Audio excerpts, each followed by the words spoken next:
नमस्ते विद्यार्थियों, कक्षा 9वीं गणित बहुपद हमें पढ़ना है। ये बहुपद जो है बीजगणित की शाखा है, जिसमें बीजी व्यंजक के बारे में आपको जानना जरूरी है। बहुपद क्या है? जिसमें बहुत से पद होते हैं। बहुपद की घात क्या है? बहुपद की घात जो होती है, जो चर की उच्चतम घात होती है, वही बहुपद की घात होती है। अब चर और अचर क्या हैं, ये हम आपको आगे बताने वाले हैं आज। और चर का गुणांक क्या होता है, ये भी जानेंगे। साथ ही साथ बहुपद के प्रकार और उनके शून्य क्या होते हैं, ये भी आज आपको बताया जाएगा।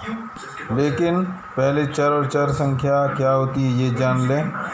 सबसे पहले चर संख्या बीजगणित की विशेषता के अनुसार बीजगणित में राशि की जगह अथवा अक्षरों का प्रयोग किया जाता है, जिनका मूल्य अलग अलग होता है अलग जगहों पर, चर कहलाते हैं। जैसे y + 5 = 36। y एक चर है, जहाँ y का मूल्य हल करने पर 31 आ जाएगा। मतलब संक्षिप्त में गणित की क्रिया में जिन राशियों के मान बदलते रहते हैं, चर राशि कहलाती है।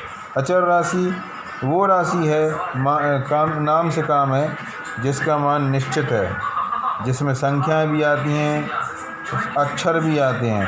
तो निरपेक्ष अचर वह है जिसका मान प्रत्येक गणितीय क्रिया में वही बना रहता है, जैसे गिनती है जितनी भी वो। अब देखिए, परिचय समझ लो इस पाठ का। बहुपद व परिमेय व्यंजक की अवधारणा को समझना और गणितीय रूप में बहुपद एवं परिमेय व्यंजक को परिभाषित करना, इस प्रकार की समस्याओं को समाधान और बहुपद और परिमेय व्यंजक की समझ को विकसित करना इस अध्याय का उद्देश्य है। इनसे संबंधित प्रश्नों को हल करना भी आपके अंदर क्षमता का विकास करना इस अध्याय का विशेष उद्देश्य है। तो इसको ध्यान से समझते जाइए। सबसे पहले बहुपद क्या है, ये जानना जरूरी है। तो किसी भी बीजी व्यंजक में यदि चर की घात धनात्मक पूर्णांक हो, ऋणात्मक नहीं होना चाहिए, धनात्मक होना चाहिए, तो ना ही बटे वाला चलेगा, तो वो बीजी व्यंजक ही बहुपद कहलाता है। इस प्रकार का उदाहरण होता है ax² + bx + c। अब देखिए बहुपद के प्रकार घात के आधार पर अलग होते हैं और पदों के आधार पर अलग। तो एक की घात होगी तो बहुपद एक घातीय होगा, दो की होगी तो दो, तीनों की तो तीन, ऐसे बढ़ते जाएंगे। पदों के आधार पर 1, 2, 3, 4 ऐसे पद ही होते हैं और बहुत सारे बहुपद ही कहलाएगा। तो सबसे पहले कुछ परिभाषाएं देख लें। नंबर 1, एक चर x के बहुपद px इस निम्न प्रकार से एक बीजीय व्यंजक बनाया गया है। तो ये एक इसका मानक रूप है बहुपद का an(x⁻n)(an−1) ऐसे करते करते ये एक मान प्राप्त हो जाता है, जहाँ a1 a2 a3 an अचर संख्याएं हैं और a0 a1 जैसे, और x⁻n x मतलब ये सब x के जो गुणांक हैं जिन पे कुछ ना कुछ घात लगी है, वो सभी इसके a0 an a1 a2 इनके गुणांक होंगे x वाले पदों के। ठीक है। अब इसी प्रकार से n बहुपद की घात कहलाती है। n जो है बहुपद की घात कहलाएगी। तो n का मान पूर्ण संख्या, तो बहुपद का एक रूप होता है, ये मानक रूप आपको px के रूप में दिया गया है। अब दूसरी बात यह है कि बहुपद की घात क्या होती है। बहुत सरल है। जो चर राशि है x हो या y हो, जो भी हो, सबसे बड़ी घात देख लो, वही घातांक बहुपद की घात कहलाएगी। अब तीसरा पॉइंट आता है कि बहुपद के प्रकार क्या हैं। तो घात के आधार पर मैंने बताया था जैसा कि अलग होते हैं। तो जितनी एक घात है तो वो रैखिक बहुपद कहलाता है, जिसका सामान्य रूप ये ज़रूर नोट कर लें, ax + b होगा। यानी इस टाइप के उदाहरण x + 1 2x 2xyz ऐसा कुछ भी हो सकता है, रेखीय बहुपद रैखिक कहलाएंगे वो।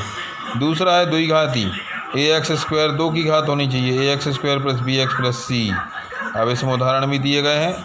ऐसे तीन त्रिघाती में 3 की घात होगी, तो ax³ + bx² + cx + d।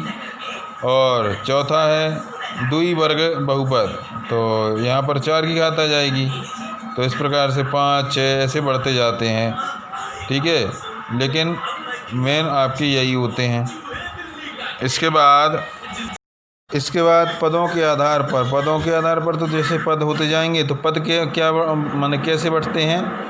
धन या ऋण का चिन्ह बीच में लगा है तो वो उतने पद विभाजित कर जाते हैं। तो एक पदी, 2 हैं तो द्विपद, 3 हैं तो 3 पद। एक बात का विशेष ध्यान रखना, बहुपद वह संख्या नहीं है अगर चर के ऊपर करनी लगी हो तो वह बहुपद नहीं होगा, ना ही बीजीय व्यंजक होगा। ध्यान रखना हमने क्या बोला है, एक्स वाई जेड हो उस पर करनी नहीं लगी होनी चाहिए।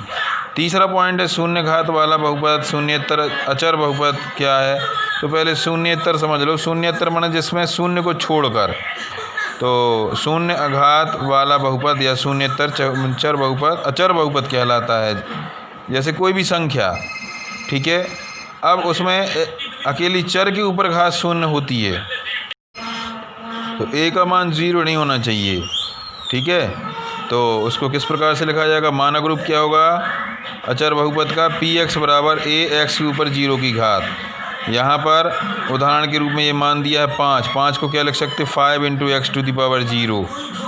अब आगे देखिए शून्य बहुपद, वह बहुपद होता है जिसका गुणांक शून्य हो, ठीक है। तो इसका मानक रूप क्या हो जाएगा पी एक्स बराबर 0, ठीक है।